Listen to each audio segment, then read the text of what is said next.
Sino ang mag-aakala na ang babaeng binigyan ko ng lahat ay siya palang uubos sa kaba ng pamilya ko? Mercedes, paano mo nagawang nakawin ang 48 milyong piso mula sa sarili nating kumpanya? I cannot believe that my wife is nothing but a common thief. Ang boses ni Salvador ay tila isang matalim na kidlat na gumuhit sa gitna ng malawak na ballroom ng Manila Hotel. Nanigas ang aking mga daliri sa pagkakahawak sa kristal na tropeyong kakatanggap ko pa lamang isang parangal para sa aking 15 taon ng tapat na serbisyo sa De Vera Mercado. Nagniningning ang mga chandelier sa kisame, ngunit sa aking paningin ang bawat kislap niyon ay tila mga mapanuring mata na nanggugutay sa aking pagkatao. Dahan-dahan kong inangat ang aking paningin. Sa dambuhalang LED screen sa likuran, hindi na ang aking mga naging contribution sa kumpanya ang nakabalandara.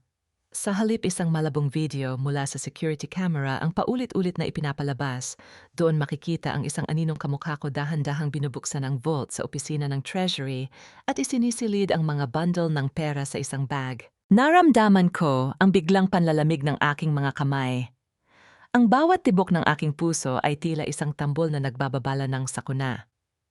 Salvador, anong ibig sabihin nito? You know that's not true. I was in the office that night because you asked me to double-check the payroll records. Alam mong hinding-hindi ko magagawa ang ganyang bagay. The evidence is right there. Mercedes, don't make it harder for yourself by lying, sigaw ni Salvador. Ang kanyang mukha ay namumula sa galit na tila ba siya ang tunay na biktima rito. Lumapit siya sa akin at marahas na hinablot ang mikropono. Mga kaibigan, mga business partners, I am deeply sorry for this scene. But the De Vera family values integrity above all else. Kaya kahit asawa ko pa ang may sala, hindi ko ito palalampasin. Kasunod nito ay ang marahas na pag-akyat ni Doña Carmela sa entablado. Ang bawat hakbang ng aking biyenan ay may kalakip na awtoridad at puot. Ang kanyang mga perlas sa leeg ay tila mga butil ng yelo na nagpapatigas sa paligid. Huwag mo kaming hiyain sa harap ng maraming tao, Mercedes. If you have any decency left, pirmahan mo ang confession na ito at umalis ka na. Huwag mo nang hintaying kaladkarin ka ng mga pulis sa labas. Listen to me. Binenta ko ang lupa ni Papa para lang isalba ang kumpanya nyo noong pandemic. Bakit nyo ito ginagawa sa akin? Ang bay ng aking boses ay puno ng pighati. Naramdaman ko ang pagdaloy ng mainit na luha sa aking mga pisngi, ngunit ang bawat patak niyon ay tila walang saysay sa harap ng mga pusong bato. Lumingon ako sa gilid ng entablado at doon ko nakita si Regina. Nakasuot siya ng isang pulang bestido na kasing pula ng kanyang mga labi na ngayon ay nakakurba sa isang mapanuyang nagisi. Siya ang dating kasintahan ni Salvador, ang babaeng sinabi sa akin ni Salvador na matagal na niyang kinalimutan. Ngunit sa gabing ito, ang kislap sa kanyang mga mata ay nagsasabing siya ang tunay na nagwagi sa dula-dulaang ito. I'm sorry, Mercedes, pero kailangang malaman ng lahat ang totoo. Wika ni Regina habang lumalapit kay Salvador at dahan-dahang humawak sa braso nito. Salvador and I have already talked. Kami na ang magpapatakbo ng kumpanya mula ngayon. You are no longer needed here.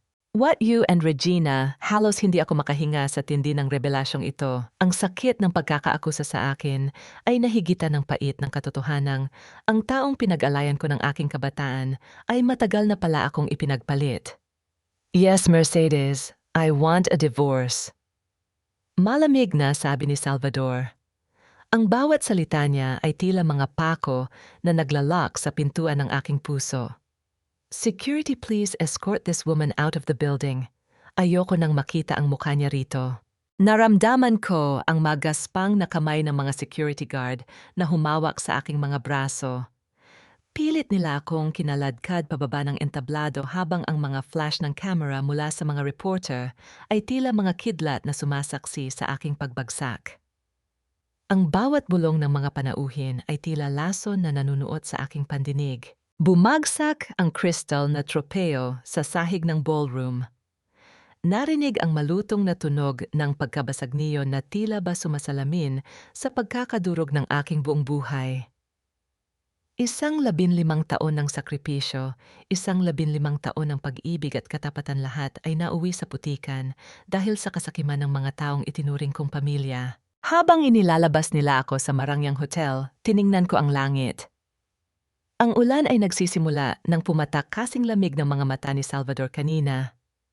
Ang bawat hibla ng aking suit-lang gown ay nababasa, bumibigat at dumidikit sa aking balat na tila isang bilangguan. Ito ba ang kapalit ng aking pagmamahal? Ang itapon na parang basura matapos pakinabangan ang bawat bahagi ng aking buhay.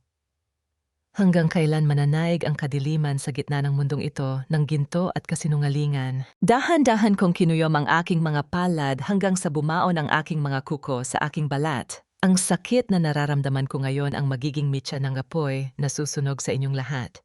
Inakala nyo na tapos na ako ngunit hindi nyo alam. Ito pa lamang ang pagsisimula ng inyong huling audit. Pirmahan mo ito, Mercedes. Isang pirma para sa huling dignidad na natitira sa iyo o sisiguraduhin kong hindi mo na masisikatan ng araw ang labas ng kulungan. Choose your battle, Hija. Huwag mo nang hintaying mawala pati ang tuyong lupang kinatatayuan mo. Ang boses ni Doña Carmela ay kasing lamig ng hanging-hanging amihan na pumapasok sa bukas na bintana ng silid-aklatan. Nakaupo ako sa tapat ng malawak na lamesang nara, ang mga kamay ko ay nanginginig habang nakatitig sa puting papel na tila isang hatol ng kamatayan. Sa labas ang ulan ay patuloy na humahampas sa mga dahon ng puno, isang malungkot na ritmo na sumasabay sa bawat mabigat na tibok ng aking puso. Hinaplos ko ang gilid ng lamesa. Ang lamesang ito ay ako ang bumili gamit ang unang bonus ko 15 taon na ang nakalilipas. Ngayon sa ibabaw nito ay nakalatag ang isang kasunduan na nagsasabing inaako ko ang lahat ng utang at nakaw na pera ng kumpanya. Alam niyo ang totoo, hindi ako ang kumuha ng pera. Si Salvador at Regina ang nagtayo ng shell company para ubusin ang pondo ng mga empleyado. Pabulong kong wika, ang aking lalamunan ay tila punong-puno ng bubog. Bawat salita ay isang pasakit. Wala akong pakialam sa katotohanan, Mercedes. Ang mahalaga ay ang pangalan ng De Vera, mariing sagot ng matanda habang dahan-dahang inilalapit sa akin ang isang mamahaling pluma. Utang na loob mo sa amin ang posisyong kinalalagyan mo ngayon. Kami ang nag-ahon sa iyo mula sa pagiging isang hamak na accountant ng palengke.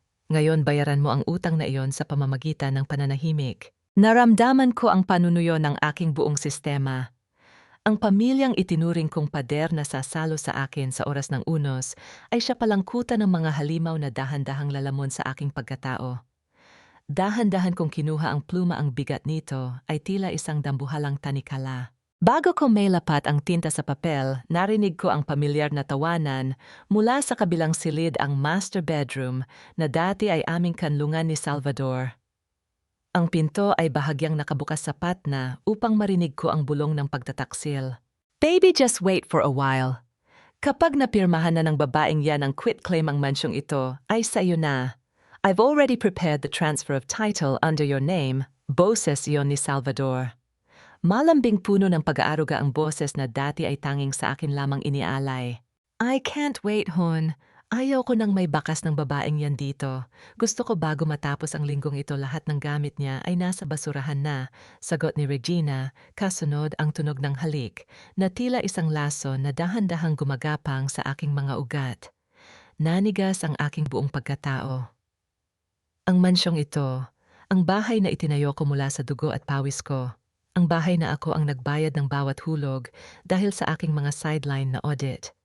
Ngayon ibibigay lang niya sa kanyang kalaguyo. Isang matinding init ang gumuhit sa aking dibdib. Isang galit na hindi ko akalaing kaya kong maramdaman. Dahan-dahan kong ibinaba ang pluma. Tumingin ako ng diretso sa mga mata ni Doña Carmela. Ang takot na kanina ay nakagapos sa akin ay biglang napalitan ng isang mapanganib na kalmado. Hindi ako pipirma sa mahinahon ngunit matatag kong sabi. Anong sabi mo siya? Gulat na tanong ni Doña Carmela, ang kanyang mga mata ay nanlaki sa galit. Sabi ko, hindi ako pipirma. Kung gusto niyo akong ipakulong, sige gawin niyo, pero sisiguraduhin kong sa pagbagsak ko kasama ko kayong lahat. Ang bawat digital footprint ng transaction ni na Salvador ay nasa akin. Akala niyo ba ay ganun ako katanga? Tumayo ako ng tuwid, binalewala ang hapdi ng aking mga paa na kanina pa nanginginig. Bumukas ang pinto ng silidaklatan at pumasok si Salvador, kasunod si Regina, na tila ba pag-aari na niya ang bawat sulok ng bahay. Mercedes, don't be a martyr. Just sign the papers and we can all move on peacefully. Peacefully, isang mapait na tawa ang kumawala sa aking mga labi. Salvador, nagnakaw kayo sa mga taong umaasa sa inyo. Ninakawan niyo ang mga janitor, ang mga kahera, ang mga taong tapat na nagtatrabaho. At ngayon pati ang bahay na ito ay kukunin niyo. Hinding-hindi ko hahayaang maging reyna ang isang ahas sa loob ng tahanang ako ang nagpundar. Mabilis na lumapit si Salvador at hinawakan ang aking braso ng mahigpit. You have no choice. Mercedes, ang lahat ng ebidensya sa computer mo ay nabura na. You are nothing but a delusional woman now. Naramdaman ko ang talim ng kanyang pagkakahawak, ngunit hindi ako kumurap. Sa loob-loob ko, alam kong tama siya, ang data sa opisina ay baka nga nabura na. Pero may isang tao akong kailangang mahanap. Si Celestina, ang tanging taong nakakaalam kung saan ko itinago ang physical backup ng lahat ng aming records. Bitawan mo ako, Salvador, malamig kong utos. Hayaan mo siyang umalis, Salvador, singgit ni Doña Carmela. Habang tinititigan ako ng may pandidiri, hayaan natin siyang maglakad sa ulan. Tignan natin kung hanggang saan ang mararating ng yabang niya kapag nalaman ng buong mundo na siya ang pumatay sa kinabukasan ng sarili niyang kumpanya. Dahan-dahan akong lumakad palabas ng mansion. Ang bawat hakbang ko sa makintab na sahig ay tila isang pagpapaalam. Nang makarating ako sa pintuan, lumingon ako sa huling pagkakataon. Nakita ko silang tatlo na nakatayo sa gitna ng sala, isang pamilyang gawa sa ginto, ngunit may kaluluwang bulok. Paglabas ko, sinalubong ako ng bagsak ng ulan. Ang lamig ay tumagos sa aking balat, ngunit sa gitna ng kadiliman, isang liwanag ang biglang sumagi sa aking isipan. Isang hinala na tila isang mitya ng pagsabog. Kung nabura na ang lahat ng ebidensya sa computer ko, ibig sabihin, may traitor sa loob ng aking sariling team. Isang tao na pinagkatiwalaan ko ng aking buhay. Isang matinding kaba ang dumaloy sa aking likuran.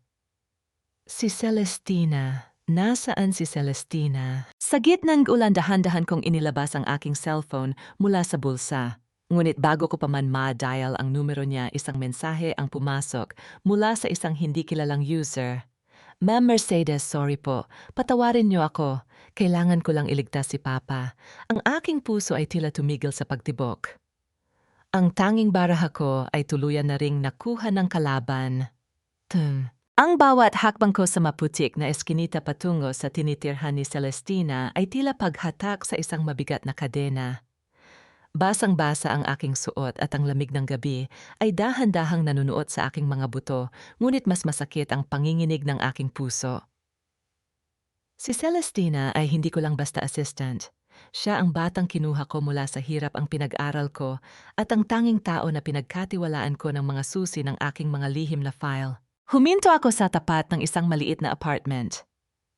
Sa loob, tanaw ko ang liwanag ng isang bumbilya at ang anino ng isang taong tila balisa. Kumatok ako. Ang tunog ng aking kamao sa lumang kahoy ay tila batingaw na nagpapahinto sa mundo. Nang bumukas ang pinto, tumambad ang mukha ni Celestina. Namutla siya nang makita ako. Ang kanyang mga mata ay umiwas at ang kanyang mga daliri ay nagsimulang manginig habang hawak ang gilid ng pinto. Ma'am Mercedes, bakit po kayo narito? Pabulong niyang tanong, ang boses ay halos lamunin ng ihip ng hangin. Nakuha ko ang message mo, Celestina. Sabihin mo sa akin nasa ng physical drive na naglalaman ng records ng shell company ni na Salvador. Mahinahon kong sabi, pilit na itinatago ang hapdi sa aking boses. Hindi siya nakasagot. Sa halip, ang kanyang mga balikat ay nagsimulang yumugyog sa paghikbi. Patawarin niyo po ako, ma'am. Wala po akong choice. Ang tatay ko, kailangan niya ng agarang operasyon sa puso. Si Sir Salvador, siya ang nagbayad ng lahat. Sinundo niya ako noong isang gabi. Sabi niya, kung hindi ko ibibigay ang drive, ititigil niya ang suporta sa ospital. Naramdaman ko ang pagguho ng huli kong kuta. Ang bawat gabing pinuyat namin sa pag-aayos ng mga spreadsheet, ang bawat tawa namin. Habang nagkakape sa opisina, lahat ay may katapat na halaga sa paningin ni Salvador. Ginamit niya ang kahinaan ng isang anak para patayin ang katotohanan.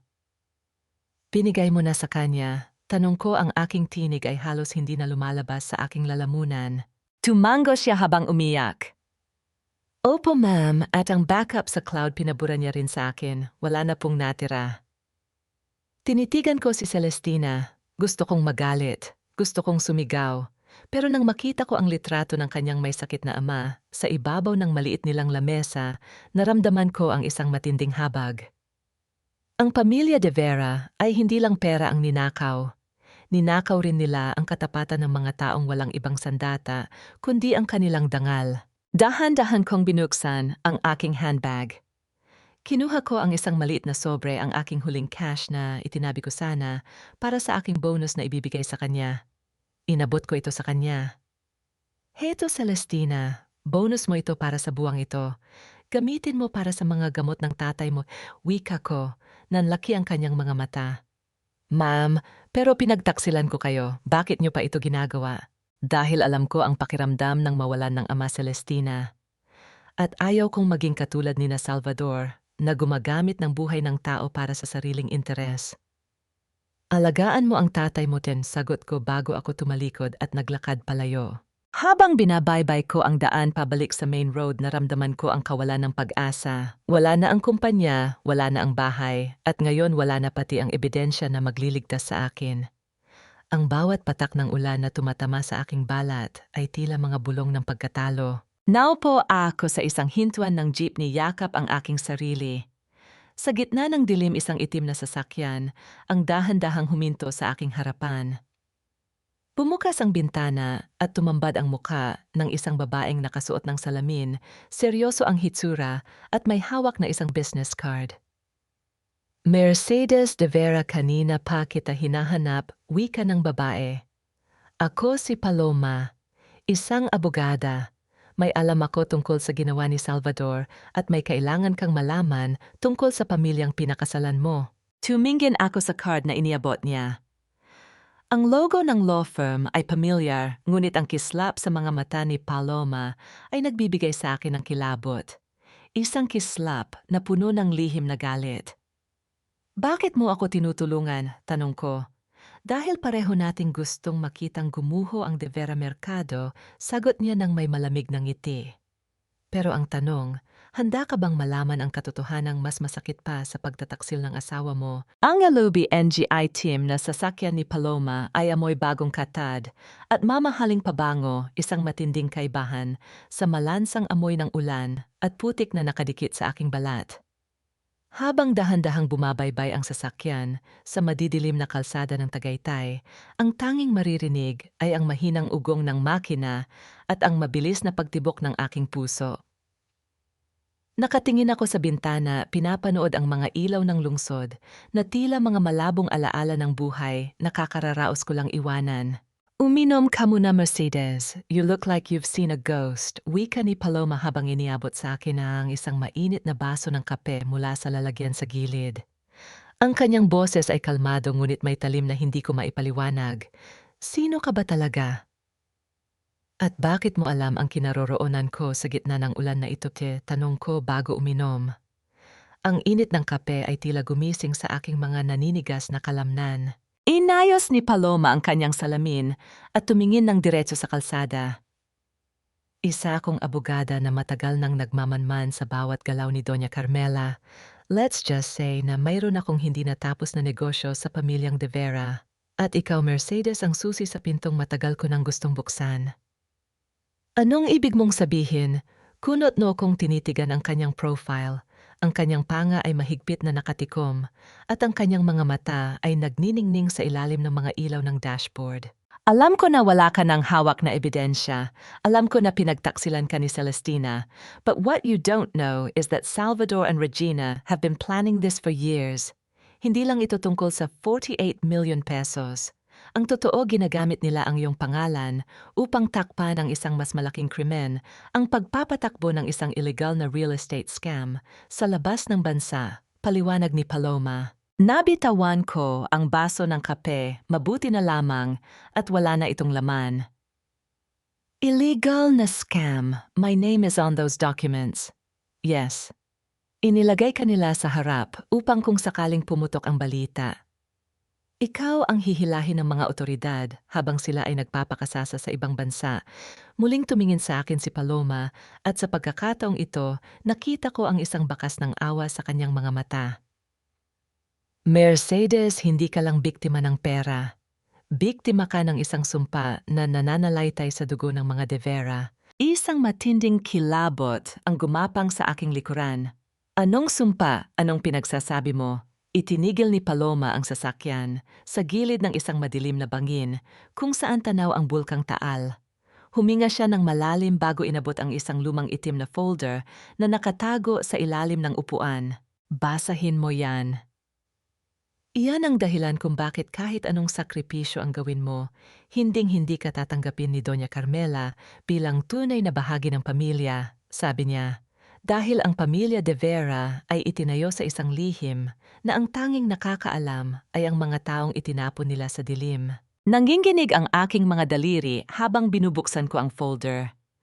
Sa loob ay may mga lumang litrato at isang sertipiko ng kapanganakan na kupas na ang tinta.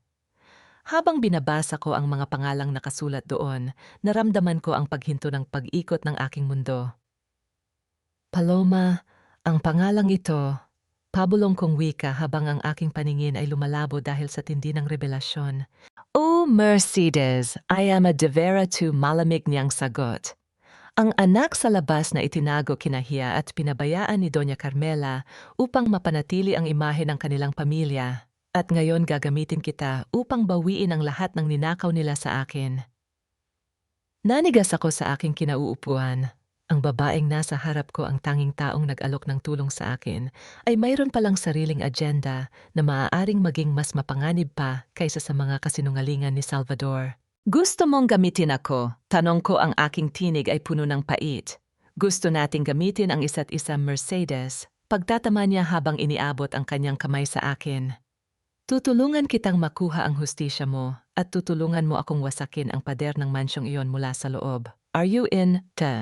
Tumingin ako sa kanyang kamay, pagkatapos ay sa madilim na abot-tanaw. Ang ulan ay tumigil na, ngunit ang hangin ay nanatiling malamig at mapanuri. Alam ko na sa sandaling tanggapin ko ang alok ni Paloma, wala na akong balikan. Ang audit na sinimulan ko ay hindi na lamang tungkol sa pera. Ito ay naging isang labanan para sa aking kaluluwa at sa katotohanang matagal nang ibinaon ng mga De Vera. Dahan-dahan kong inilapat ang aking palad sa kanyang kamay. Sabihin mo sa akin, ano ang unang hakbang? Isang mapanganib ng ngiti ang sumilay sa mga labi ni Paloma.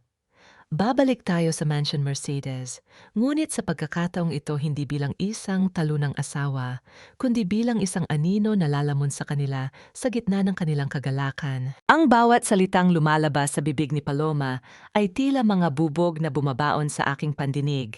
Nakatitig ako sa lumang sertipiko ng kapanganakan na hawak ko, ang papel ay tuyo at malutong kasing rupok ng imahe ng pamilyang De Vera na matagal kong pinrotektahan. Sa loob ng 15 taon, naniniwala ako na si Doña Carmela ay isang babaeng may matibay na prinsipyo at dangal, ngunit sa gabing ito, sa loob ng madilim na sasakyang ito, tumambad sa akin ang isang katotohanang mas madilim pa sa gabi. Alam mo ba, Mercedes, habang pinapakain ka ni Doña Carmela ng ginto at ginagawang prinsesa ng De Vera Mercado, ang nanay ko ay namatay sa isang pampublikong ospital na walang kahit isang gamot. Ang boses ni Paloma ay gumaralgal, isang tunog na nagmumula sa isang sugat na kailanman ay hindi naghilom. Ang tatay ni Salvador ay nangako sa kanya ng buhay na maayos, ngunit nang mamatay siya, itinapon kami ni Doña Carmela na parang mga dumi sa kalsada. Sinigurado niyang walang kahit isang sentimo kaming makuha. Naramdaman ko ang panunuyo ng aking lalamunan. Ang pamilyang itinuring ko na akin ay binuo sa ibabaw ng mga pangarap na kanilang tinapakan. Tiningnan ko si Paloma, ang kanyang mga mata ay naniningkad sa ilalim ng malamlam na liwanag ng dashboard. Mayroon siyang talino, mayroon siyang galing, ngunit ang kanyang buong pagkatao ay nakatali sa paghihiganti. At gayon gusto mo akong maging kasangkapan sa plano mo. Tanong ko pilit na pinatitigas ang aking boses. Paloma, kinuha na nila ang lahat sa akin. Wala na akong kumpanya, wala na akong bahay, at ang asawa ko ay nasa piling na ng ibang babae. Anong magagawa ng isang babaeng itinapon na? Ay isang mapait na ngiti ang sumilay sa mga labi ni Paloma. Hinawakan niya ang aking balikat, ang kanyang pagkakahawak ay mahigpit tila isang tanikalang dahan-dahang humihigpit. Diyan ka nagkakamali, Mercedes. Ang isang babaeng wala nang mawawala ang pinakamapanganib na kalaban. Alam ko kung paano mag-isip si Doña Carmela. Ang akala niya ay tapos ka na. Iyon ang gagamitin nating alas. Ibinaba ni Paloma ang bintana ng sasakyan, hinayaang pumasok ang malamig na hangin ng madaling araw. Babalik ka sa mansyon. Magmakaawa ka. Lumuhod ka sa harap ni Doña Carmela at sabihin mong wala kang matutuluyan. Isagawa mo ang huling pagpapakumbaba. Kapag nakapasok ka na muli, doon natin sisimulan ang tunay na audit. Ang ebidensyang kinuha ni Celestina isang piraso lang yon. Ang orihinal na ledger ng pamilya ay nasa loob ng vault ni Doña Carmela sa kanyang silid. Gusto mo akong maging espiya sa loob ng sarili kong impyerno?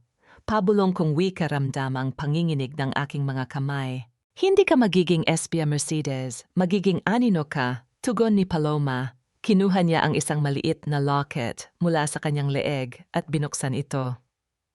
Sa loob ay ang larawan ng isang babaeng kamukha niya may suot na simpleng duster at may malungkot na ngiti. Iyon ang gintong sandali na nagpakita sa akin na sa likod ng matalas na abogada ay isang anak na naghahanap lang ng katarungan. Isang matinding kurot sa puso ang naramdaman ko. Nagkatitigan kaming dalawa. Sa sandaling iyon na-realize ko na pareho kaming piyesa sa isang malaking chessboard na binuo ni Doña Carmela. Ang pagkakaiba lang ako ay itinapon na at siya ay naghihintay pa ng tamang tira. Mercedes, huwag mong hayang ang sakripisyo mo sa loob ng 15 taon ay mauwi sa wala udyok ni Paloma.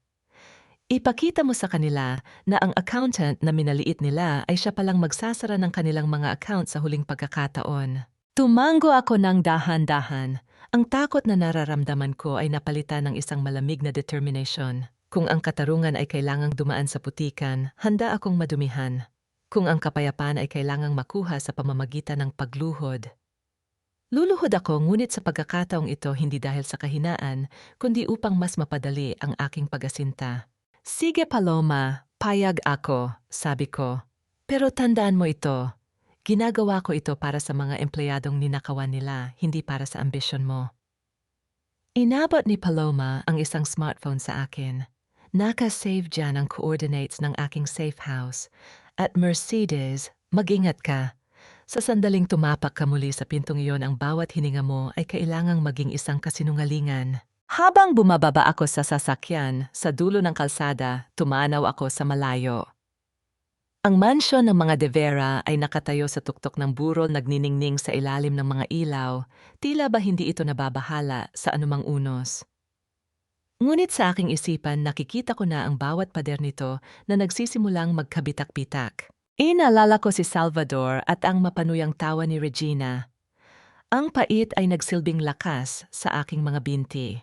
Dahan-dahan akong humakbang patungo sa direksyon ng Mansion Bitbit, ang aking basang handbag at ang katotohanang matagal nang itinago ng dugo. Sino ang mag-aakala na ang muling pagkatok ko sa pintuang iyon ay ang magiging huling tunog na maririnig nila bago ang kanilang tuluyang pagbagsak? Isang gabi ka lang nawala, pero mukha ka ng basahang dinaanan ng baha, Mercedes. Akala ko ba ay matapang ka? Akala ko ba ay idadamay mo kaming lahat sa pagbagsak mo? Bakit ngayon ay nakaluhod ka sa harap ng gate ko at nagmamakaawang papasukin? Ang boses ni Doña Carmela ay umalinggaw-nggaw sa malawak na pasilyo ng mansion kasing talim ng bawat patak ng ulan na nanunuot sa aking basang suot. Nakayuko ako, hinahayaan ang aking buhok na magtakip sa aking mukha upang itago ang nag-aapoy na galit sa aking mga mata. Ang bawat salita niya ay tila isang latigo, ngunit kailangan kong tiisin ang bawat hapdi. Ito ang utos ni Paloma. Ito ang kailangan kong gawin upang mabawi ang lahat. Ma, please, pakinggan niyo ako. Wala na akong mapuntahan. Blocked ang lahat ng accounts ko at pati ang mga kamag-anak ko sa probinsya ay ayaw akong tanggapin dahil sa balitang nagnakaw ako. Pabulong kong wika, pilit na ginagawang gumaralgal ang aking boses. Dahan-dahan kong inabot ang kanyang kamay upang isagawa ang pagmamano. Naramdaman ko ang paninigas ng kanyang mga daliri, isang pagtanggi na tila ba ang balat ko ay may nakahahawang sakit. Ngunit hindi siya kumilos nang bawiin ko ang aking noo. Isang mapanuyang ngiti ang sumilay sa kanyang mga labi. Sige Mercedes, dahil maaway na ko at ayaw kong mamatay ka sa gutom sa harap ng bahay ko, papatuluyin kita. Pero huwag mong asahan na babalik ka sa dati mong silid. Doon ka sa quarters ng mga staff sa likod. At dahil wala kang pambayad sa titirhan mo, magtatrabaho ka rito bilang katulong. Malamig na utos ni Doña Carmela bago siya tumalikod at naglakad patungo sa dining room. Ang bawat yabag ko sa makintab na sahig ay tila isang pagsaksak sa aking sariling danggal. Pagpasok ko sa dining hall, tumambad sa akin ang isang tagpong tila kinuha mula sa isang masamang panaginip. Naroon si Salvador at Regina, masayang nagtatawanan habang nakaharap sa isang marangyang hapunan ng steak at mamahaling wine. Oh, look who's back! Ang ating bagong dishwasher, banggis-inggis ni Regina. Habang nilalaro ang kanyang suot na diamond necklace, isang alahas na alam kong binili ni Salvador gamit ang pondo ng kumpanya. Salvador, honey, baka pwedeng pakuhanan mo ako ng bagong wine. Oh wait, andyan na pala ang serbidora natin. Tinitigan ako ni Salvador. Walang bakas ng pagsisisi sa kanyang mga mata, tanging ang isang blankong tingin na tila ba isa lamang akong kagamitang nasira at wala nang pakinabang.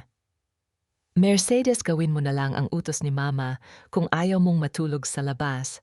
At pakibilisan, we are discussing important business matters for the merger. Kinuha ko ang bote ng wine at dahan-dahang lumapit sa kanila.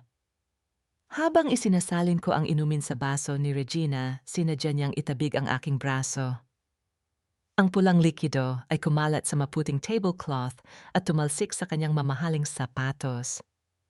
Aray, my God, Mercedes, napaka-clumsy mo talaga. Tignan mo ang ginawa mo sa sapatos ko, it's a limited edition. Sigaw ni Regina pilit na nagpapakita ng galit sa harap ni Doña Carmela. I'm sorry, Ma'am Regina. Patawad po, mahina kong sagot habang dahan-dahang lumuluhod sa sahig. Kinuha ko ang aking panyo at sinimulang punasan ang sapatos niya. Doon, habang nakaluhod ako sa paanan ng babaeng umagaw sa aking asawa, naramdaman ko ang tunay na lasa ng pait. Ang aking mga kamay na dati ay humahawak ng bilyon-bilyong halaga ng kontrata, ngayon ay nagpupunas ng putik sa sapatos ng isang ahas. Ngunit sa ilalim ng aking pagkakahubog, ang aking isipan ay abala sa pagmamasid. Napansin ko ang maliit na keychain na nakasabit sa bag ni Regina na nakapatong sa silya, isang itim na leather na may gintong tatak. Iyon ang susi sa drawer ni Salvador sa kumpanya, kung saan laging nakatago ang duplicate ng security card ni Doña Carmela. Huwag ka nang umiyak dyan, Mercedes. Linisin mo na lang yan at maghanda ka na sa kusina. Marami pang huhugasan. Pagkatapos namin, wika ni Doña Carmela habang humihigop ng kanyang tsa. At Salvador, bukas na bukas ilipat mo na ang huling batch ng pondo sa Singapore account. Ayaw kong magkaroon pa ng problema sa huling audit. Yes, ma. Everything is ready. Isang click na lang sa computer ko bukas ng gabi at wala nang makakahanap sa perang yan, sagot ni Salvador nang may kumpiyansa. Nanigas ang aking buong pagkatao. Bukas ng gabi, iyon na ang huling pagkakataon. Kung hindi ko makukuha ang ebidensya sa loob ng bintanang iyon, tuluyan ng maglalaho ang bawat sentimong dapat ay para sa mga empleyado. Dahan-dahan akong tumayo, bitbit ang maduming basahan at ang pusong punong-puno ng apoy. Pagtalikod ko patungo sa kusina, narinig ko ang muling pagtawa nila, isang tawanan ng mga buwayang nagdiriwang sa kanilang nakitang biktima. Hindi niyo alam, sa bawat haplos ng basahan ko sa sahig na ito, itinitahi ko na ang inyong kapahamakan. Ang hapunang ito ang magiging huling piging niyo sa loob ng mansyong ito. Pagtulog ng lahat, dahan-dahan kong nilabas ang smartphone na bigay ni Paloma mula sa aking bulsa. Isang mensahe ang ipinadala ko. Ang mga buwaya ay handa na para sa huling subo. Bukas ng gabi ang huling audit. Ihanda ang mga pulis. Model 1154, Thinking Thoughts, Expand to View, Model Thoughts. Chevron Right, Kabanata 8, Ang Pain. Huwag kang matakot, Celestina. Hindi ako narito para saktan ka o sumbatan sa pagtalikod mo sa akin. Narito ako para tanungin ka. Hanggang kailan mo hahayaang maging kasangkapan ng tatay mo sa mga krimen ng mga De Vera? Pabulong ang aking boses habang nakatayo kami ni Celestina sa madilim na sulok ng garden malayo sa mga CCTV camera na ako rin ang nagpa-install noon. Nanginginig ang kanyang mga balikat at ang bawat hikbi niya ay tila isang pagsusumamo para sa kapatawaran. Hinawakan ko ang kanyang ang mga kamay na nagbura ng ebidensya ko, ngunit sa halip na puot, tanging lamig ng gabi ang naramdaman ko. Ma'am Mercedes, pinagbantaan po ako ni Doña Carmela. Sabi niya, kapag hindi ko sinunod ang gusto nila, ipapatigil nila ang lahat ng gamot ni Papa sa ospital. Hagulgol ni Celestina. Wala po akong ibang matatakbuhan. Patawarin niyo po ako. Celestina, tumingin ka sa akin, pilit kong iniangat ang kanyang muka. Bibigyan kita ng huling pagkakataon para itama ang lahat. May isang mahalagang papel akong kailangang aksidenteng makita ni Salvador sa ibabaw ng lamesa niya mamaya. Kapag ginawa mo ito, hindi lang ang tatay mo ang maliligtas, kundi pati ang natitirang dangal mo. Dahan-dahan siyang tumango bakas ang takot, ngunit may kasamang determinasyon. Inabot ko sa kanya ang isang piraso ng papel, isang huwad na ulat, tungkol sa isang nakatagong contingency fund na nagkakahalaga ng 20 milyong piso na tanging ako lang ang may alam ng access key. Alam kong sa tindi ng kasakiman ni Salvador at Regina, hindi nila papalampasin ang pagkakataong makuha ang perang ito bago sila tumakas patungong Singapore. Pumasok ako sa loob ng mansion at nagtungo sa opisina ni Salvador upang maglinis. Habang nagpupunas ako ng mga display sa shelf, narinig ko ang pagpasok niya kasama si Regina. Mabilis akong yumuko at nagkunwaring abala sa pag-aayos ng mga libro sa ibabang bahagi ng cabinet. Salvador, look, ano itong iniwan ni Celestina sa lamesa mo? Boses yon ni Regina, punong-puno ng kuryosidad. Narinig ko ang kaluskos ng papel. Sandaling tumahimik ang paligid, isang katahimikang punong-puno ng tension. Pagkatapos ay narinig ko ang mahinang tawa ni Salvador, isang tawang puno ng katusuhan. 20 million pesos, isang lihim na account na itinago ni Mercedes, sabi ni Salvador. Napakatuso talaga ng babaeng yan. Akala niya siguro ay hindi natin malalaman ang tungkol sa perang ito. Honey, kung makukuha natin ang access key na, yan mamayang gabi, hindi lang 48 million ang bit-bit natin sa Singapore. Magiging 68 million na, masayang dugtong ni Regina. Kailangang mapilit natin si Mercedes na ibigay ang code bago tayo umalis.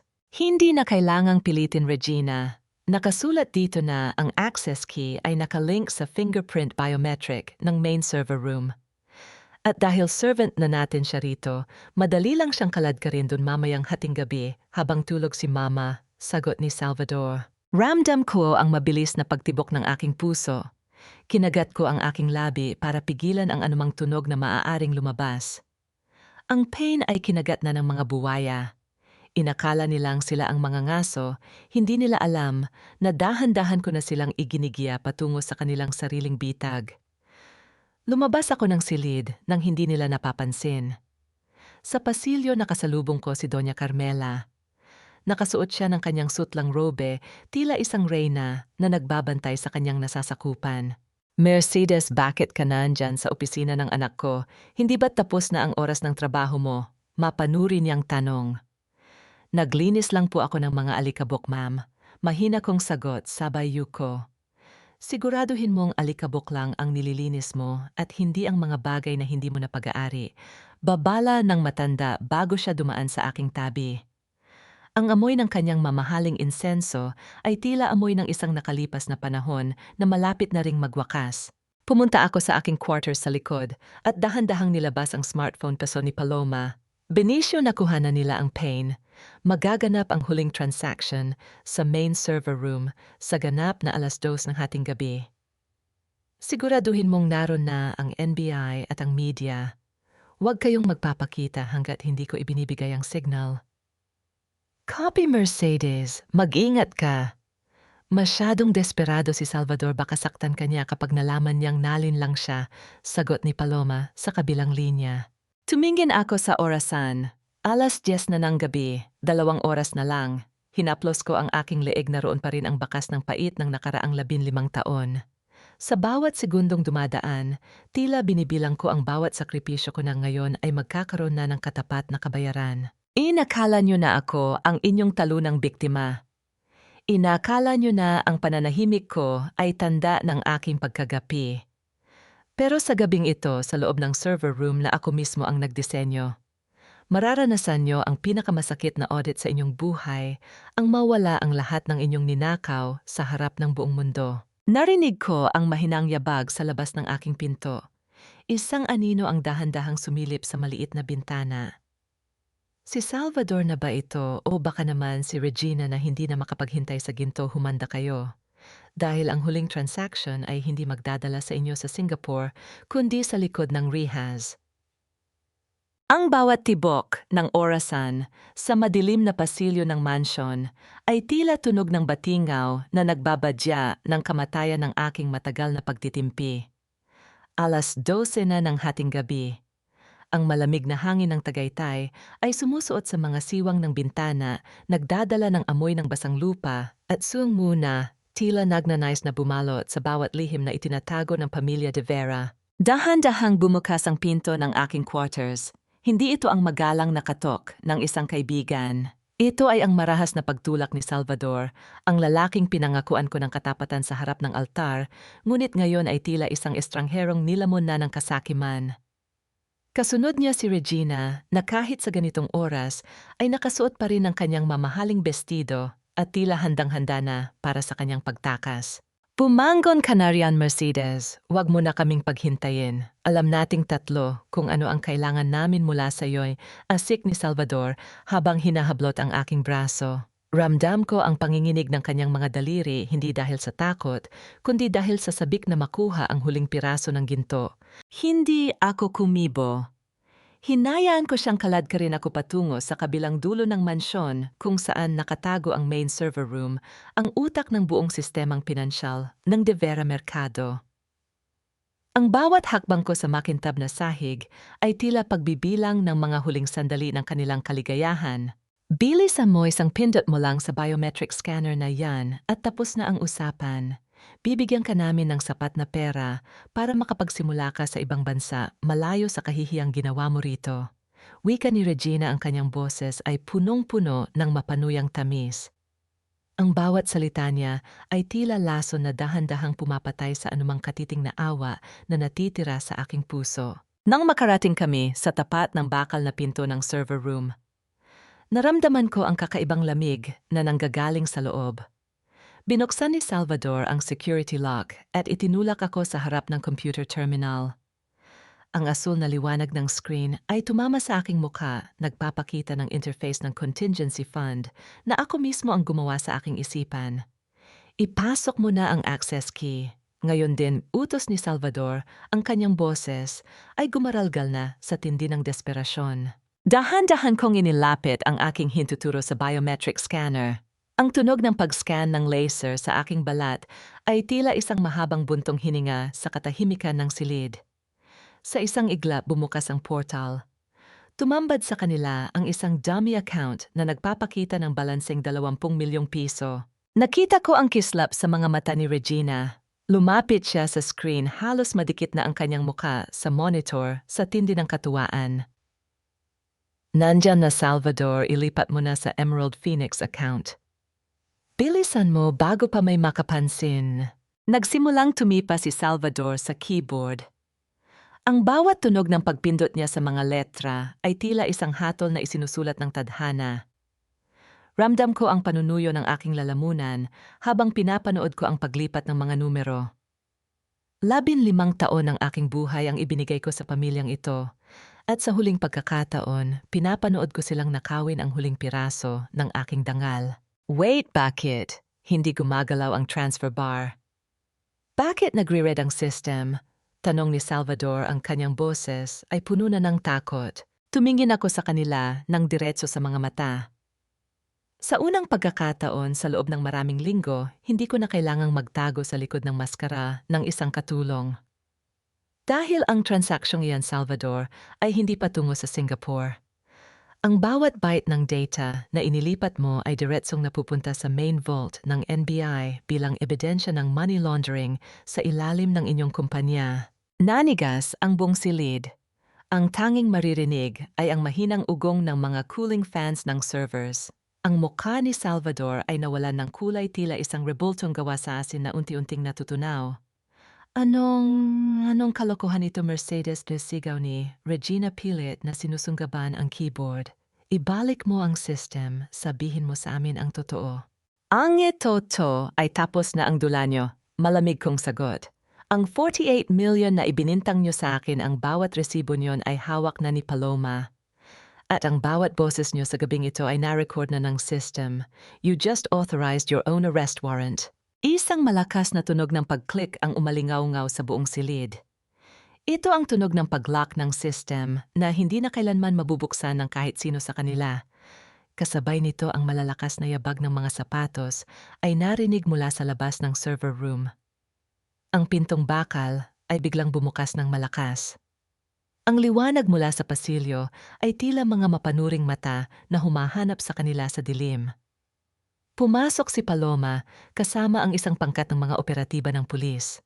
Salvador de Vera at Regina Montescayo ay nasa ilalim ng pag-aresto para sa qualified theft estafa at falsification of documents, anunsyo ng opisyal sa boses na puno ng autoridad. Nakita ko ang pagbagsak ng balikat ni Salvador. Napaupo siya sa sahig, ang kanyang mga kamay ay dahan-dahang itinaas bilang tanda ng pagsuko. Ngunit si Regina ay nagwala, sumisigaw ng mga mura habang pilit na kinakaladkad ng mga pulis palabas. Mercedes, hayop ka, pagbabayaran mo ito, walang hiya kaki, sigaw ni Regina bago siya tuluyang mailabas ng silid. Naiwan kaming dalawa ni Salvador sa loob ng server room. Tinitigan niya ako, ang kanyang mga mata ay puno ng pighati at pagsisisi na huli na para sa lahat. Mercedes, patawad. Pamilya tayo, hindi ba? Pwede nating pag-usapan ito. Itake. Pamilya, isang mapait na tawa ang kumawala sa aking mga labi. Ang pamilya ay hindi nagnanakaw sa kapwa. Ang pamilya ay hindi ginagawang alila ang asawa. Sa bawat click mo sa computer na ito kanina. Salvador, dun mo tuluyang pinutol ang huling hibla ng kahit anong ugnayan na mayroon tayo. Tumalikod ako sa kanya at lumakad palabas. Sa bawat yabag ko, nararamdaman ko ang pagluwag ng tanikalang 15 taon na sumakal sa aking pagkatao. Paglabas ko sa mansyon, sinalubong ako ng malamig na hangin ng madaling araw. Ang sungmo ng Tagaytay ay dahan-dahan ng mahawi na tila ba nagbibigay daan sa sikat ng araw na malapit ng sumikat. Nakatayo sa tabi ng kanyang sasakyan, si Paloma may hawak na isang makapal na folder. Inaabot niya ito sa akin ng may mahinahong ngiti. Nagawa natin, Mercedes. Ang bawat sentimo ng mga empleyado ay ligtas na. At ikaw ay malaya na. Kinuha ko ang folder at tumanaw sa kalangitan. Tapos na ang gabi ng mga buwaya. Ngunit sa likod ng aking isipan, may isang tanong na nananatili. Matapos makuha ang hustisya, paano ko muling itatayo ang mga pangarap na matagal nang naging abo? Ang bulwagan ng boardroom ng De Vera Mercado ay tila isang malaking freezer sa tindi ng lamig, ngunit hindi ito sapat upang palamigin ang nagbabagang tension sa pagitan ng mga investors at board members. Ang bawat bulong ay tila mga langgam na gumagapang sa mga dingding naghihintay sa huling paghuhukom. Sa dulo ng mahabang lamesang nara, nakaupo si Doña Carmela. Wala na ang kanyang dati perpektong ayos. Ang kanyang mga mata ay mugto at ang kanyang mga kamay ay nanginginig habang hawak ang isang tasang tsaa na hindi niya mainom. This is a disgrace. Nasaan si Salvador? Nasan ang paliwanag ng pamilya de Vera tungkol sa kumakalat na balita ng pag-aresto sa kanya kagabi? Bulyaw ng isa sa mga pinakamalaking mamumuhunan, sabay hampas ng kamay sa lamesa. Dahan-dahan bumukas ang pinto ng boardroom.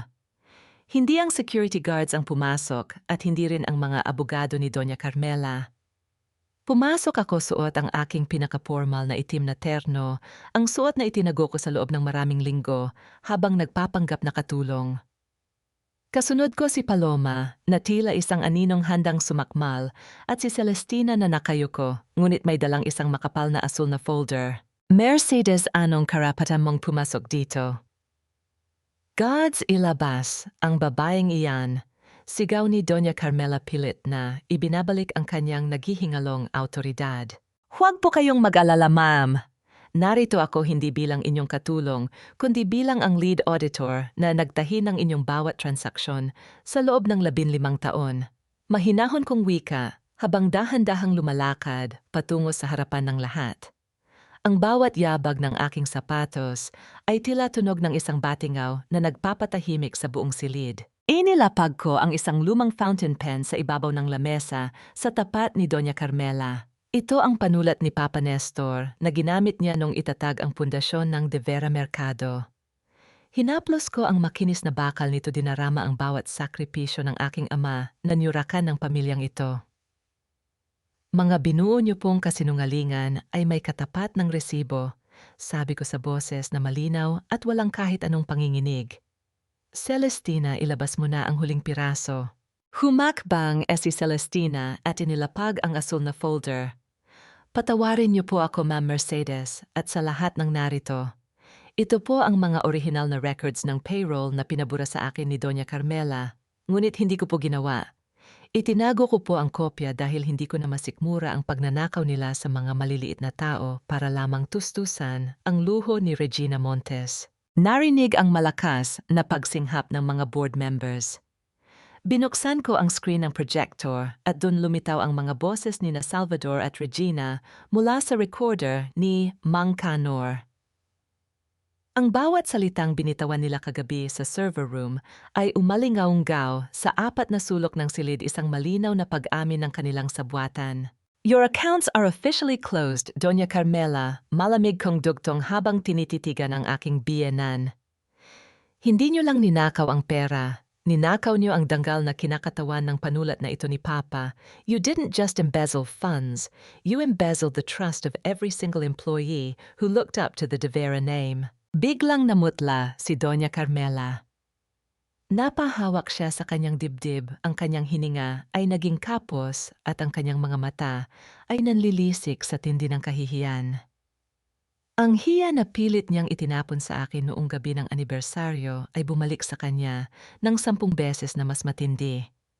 Nakita ko ang pagguho ng kanyang imperyo sa loob lamang ng ilang minuto. Mercedes, pakiusap, huwag mong gawin ito sa pamilya. Pabulong na pagsusumamo ng matanda, ngunit wala na siyang nakitang awa sa aking mga mata. Wala na kayong pamilya rito, ma'am. Ang natitira na lang ay ang inyong mga utang. Huling bilin ko bago ko kinuha ang panulat ni Papa at dahan-dahang tumalikod. Habang lumalabas ako ng boardroom, naramdaman ko ang isang matinding gaan sa aking dibdib. Ang 15 taon ng aking pananahimik at pagtitiis ay nagwakas na. Hindi ko kinuha ang kumpanya nila, hindi ko ninakaw ang kanilang yaman. Kinuha ko lang ang nararapat para sa mga taong pinagtrabahuhan ito ng tapat. Pagdating ko sa parking lot, sinalubong ako ng mainit na sikat ng araw ng Tagaytay. Ang suwang mo ay tuluyan ng naglaho. Lumapit si Paloma sa akin, ang kanyang mga mata ay puno ng isang uri ng respeto na hindi ko inaasahan. Nagawa natin, Mercedes, pero alam mo hindi lang si Salvador ang talo rito. Ang pangalang De Vera ay tuluyan ng nadumihan. Sabi ni Paloma, may bahid ng pait sa kanyang boses bilang isang De Vera rin. Hayaan mong madumihan ang pangalan, Paloma. Ang mahalaga ay malinis na ang konsensya ko. Sagot ko habang pinagmamasdan ng malayo. Tapos na ang audit ng aking pighati. Ngunit sa gitna ng aking kaligayahan, isang kotse ng pulis ang mabilis na huminto sa tapat namin. Bumaba ang isang opisyal na may seryosong mukha. Mercedes De Vera. Kailangan niyo pong sumama sa amin sa presinto. May bagong impormasyong lumabas tungkol sa pagkamatay ng inyong ama. Naramdaman ko ang muling paghinto ng pag-ikot ng aking mundo. Ano pa ang lihim na nakatago sa ilalim ng lupa na hindi ko pa nahuhukay? Hindi aksidente ang pagkamatay ng tatay mo, Mercedes. Matapos ang 20 taon sa wakas, ay nagsalita na ang mekanikong inutusan nilang sumabotahe sa preno ng sasakyan ni Nestor Mercado. At ang perang pambayad sa kanya galing sa personal na account ni Doña Carmela De Vera. Ang boses ng pulis sa loob ng malamig na presinto ay tila isang malakas na kulog na yumanig sa pundasyon ng aking pagkatao. Nanigas ang aking buong katawan habang nakatitig sa lumang folder na naglalaman ng mga bagong testimonya. Ang pluma ni Papa na hawak ko ay tila uminit nagpapaalala sa bawat gabing iniyakan ko ang kanyang pagkawala. Sa loob ng 2 dekada naniwala ako na iniwan niya ako dahil sa isang malupit na tadhana sa kalsada. Ngunit ang totoo, pinatay siya ng pamilyang itinuring kong kuta. Naramdaman ko ang panunuyo ng aking lalamunan. Ang bawat paghinga ko ay may kasamang pait ng lason. Lumingon ako kay Paloma na nakatayo sa aking tabi. Ang kanyang mukha ay blanko, ngunit ang panginginig ng kanyang mga daliri ay nagpapatunay na ang galit na nararamdaman ko ay nararamdaman niya rin. Ang aming ama, ang lalaking pareho naming minahal sa magkaibang paraan, ay biktima ng isang pamilyang ang tingin sa tao ay isa lamang gamit na pwedeng itapon. Dalhin niyo ako sa kanya, mahina kong wika ang boses ko ay kasing lamig ng bakal. Gusto ko siyang makita sa huling pagkakataon bago siya tuluyang ikulong sa dilim. Pagbalik namin sa boardroom, kung saan kasalukuyan pang inaasikaso ng NBI ang pag-iimbentaryo ng mga dokumento, tumambad sa akin si Doña Carmela. Nakaupo siya sa gitna ng silid na papalibutan ng mga pulis. Wala na ang kanyang mga alahas, kinuha na ang mga ito bilang bahagi ng ebidensya.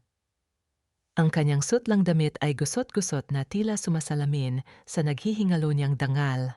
Ma, bakit? Ang tanong ko ay tila isang pagsusumamo mula sa ilalim ng lupa. Bakit pati si Papa, hindi pa ba sapat na kinuha niyo ang lahat ng lupain niya? Bakit kailangang pati ang buhay niya ay tapusin niyo? Tumingala si Doña Carmela. Sa unang pagkakataon, nakita ko ang purong takot sa kanyang mga mata, isang takot na hinaluan ng isang nakakangilabot na pagmamalaki. Masyado siyang matalino, Mercedes. Gaya mo nahanap niya ang mga butas sa kumpanya noong nagsisimula pa lang kami. Kapag hindi ko siya tinapos, walang de vera merkado, na ipinagmamalaki mo ngayon, ginawa ko yon para sa pamilya. Pamilya ay hindi pumapatay. Ma, sigaw ko, ang boses ko ay umalingaw-ngaw sa buong gusali, sapat na upang marinig ng mga empleyadong nakikinig sa labas. Ang pamilya ay hindi nagnanakaw ng kinabukasan ng iba. Ang toreng itinayo niyo ay gawa sa mga buto ng mga taong pinatay niyo. Humakbang si Paloma palapit kay Carmela. Dahan-dahan niyang tinanggal ang kanyang salamin at tinitigan ang matanda. Ngayon wala ka nang itatago, Mama. Ang anak na itinapon mo ay narito na upang panoorin ang iyong paglubog. Your legacy is dead. At ang pangalang de Vera, ito na ang magiging pinakamalaking mansa sa kasaysayan ng kumpanyang ito. Sa isang igla, pumasok ang mga operatiba upang ilabas si Doña Carmela. Ang tunog ng pagkakalansing ng posa sa kanyang mga pulso ay tila musika ng katarungan sa aking pandinig. Kasabay nito inilabas din si Salvador mula sa kabilang silid. Ang aking asawa, ang lalaking inakala kong magliligtas sa akin, ay nakayuko na lamang, hindi makatingin sa aking mga mata sa tindi ng kahihiyan. Mercedes, patawad, pabulong na wika ni Salvador habang nilalagpasan ako. Ang tawad ay para sa mga taong may konsensya, Salvador. At sa bahay na ito, matagal nang namatay ang konsensya niyo. Malamig kong sagot bago ko siya tuluyang tinalikuran. Habang pinapanood ko silang isakay sa mga sasakyan ng pulis sa ibaba ng gusali, naramdaman ko ang unti-unting pagluwag ng tanikalang 15 taon na sumakal sa aking pagkatao. Ang sikat ng araw ay tumama sa aking mukha, mainit at nagpapalaya. Ang bawat luhang pumatak sa aking mga pisngi ay hindi na luha ng pighati, kundi luha ng pagpapaubaya. Lumapit sa akin si Paloma, may bit-bit na isang maliit na sobre. Ano ang plano mo ngayon, Mercedes? Sayo na ang kumpanya, ikaw ang pinagkakatiwalaan ng board. Tumingin ako sa pluma ni Papa na nasa aking kamay. Hindi ko kailangan ng kumpanyang itinayo sa dugo, Paloma. Ibabalik natin ang bawat sentimo sa mga empleyado. At pagkatapos ay magsisimula ako ng isang buhay na ang bawat numero ay balanse, hindi dahil sa yaman, kundi dahil sa kapayapaan. Hinaplos ko ang hangin ng Tagaytay. Sa wakas ang amoy ng lason ay naglaho na. Ang tanging naiwan ay ang halimuyak ng mga pine trees at ang bulong ng aking ama sa hangin nagsasabing maaari na akong magpahinga tapos na ang audit. Ang huling balanse ay katarungan. Ang bawat pahina ng huling audit report na aking pinirmahan ay tila isang pakpak na nagpapalaya sa akin mula sa madilim na nakaraan. Wala na ang nakakasulasok na amoy ng laso ni Doña Carmela at wala na rin ang mapanirang boses ni Salvador. Sa loob ng aking bagong tanggapan, ang Nestor Mercado Empowerment Center, tanging ang sariwang hangin ng bagong umaga, ang aking nalalanghap. Ang pluma ni Papa na aking hawak ay hindi na nanginginig. Sa wakas ang bawat numero sa aking buhay ay balanse na. Natawad ko na ba sila? Iyan ang tanong na madalas kong harapin sa gabi. Pinatawad ko na ang aking sarili sa 15 taon ng pagbubulag-bulagan dahil sa maling konsepto ng utang na loob. Tungkol naman kay Salvador at Doña Carmela, ipinaubaya ko na sila sa katarungan ng batas at ng tadhana. Ang pagpapatawad ay hindi nangangahulugang kailangan nating ibalik ang mga taong sumira sa atin. Ito ay ang pagpili na huwag nang bitbitin ang bigat ng puot sa bawat hakbang patungo sa hinaharap. Malaya na ako dahil wala na silang puwang sa aking isipan. Nahanap ko na ang tunay na kapayapaan. Hindi ito matatagpuan sa marangyang mansyon o sa nagniningning na mga tropeo ng kumpanya. Ang kapayapaan ay ang kakayahang tumingin sa salamin nang walang bahid ng hiya at ang makitang muli ang dangal sa pangalan ng aking ama. Nahanap ko ang kapayapaan sa bawat babaeng tinutulungan ko ngayong magkaroon ng sariling boses sa usaping pinansyal.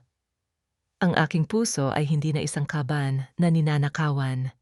Ito ay isa ng bukal ng pag-asa. Ang aral na nais kong iwanan sa inyo ay simple. Ang tunay na yaman ay hindi nasusukat sa laki ng iyong balanse sa bangko, kundi sa tibay ng iyong prinsipyo. Ang sakripisyo ay nagiging marangal lamang kung ito ay hindi humihiling ng iyong pagkatao bilang kabayaran. Huwag matakot na kalasin ang mga tahi ng isang buhay na punong-puno ng kasinungalingan upang makapagsimula ng isang bagong disenyo na gawa sa katotohanan. Magamahal kong tagapakinig, narating na natin ang huling hantungan ng paglalakbay ni Mercedes. Maraming salamat sa inyong matiyagang pagsama sa kanya mula sa gabi ng huwad na parangal hanggang sa pagsikat ng araw ng kanyang kalayaan. Habang isinusulat ko ang bahagi kung saan kailangang lumuhod ni Mercedes upang linisin ang sapatos ni Regina, nadama ko ang matinding pait sa aking lalamunan.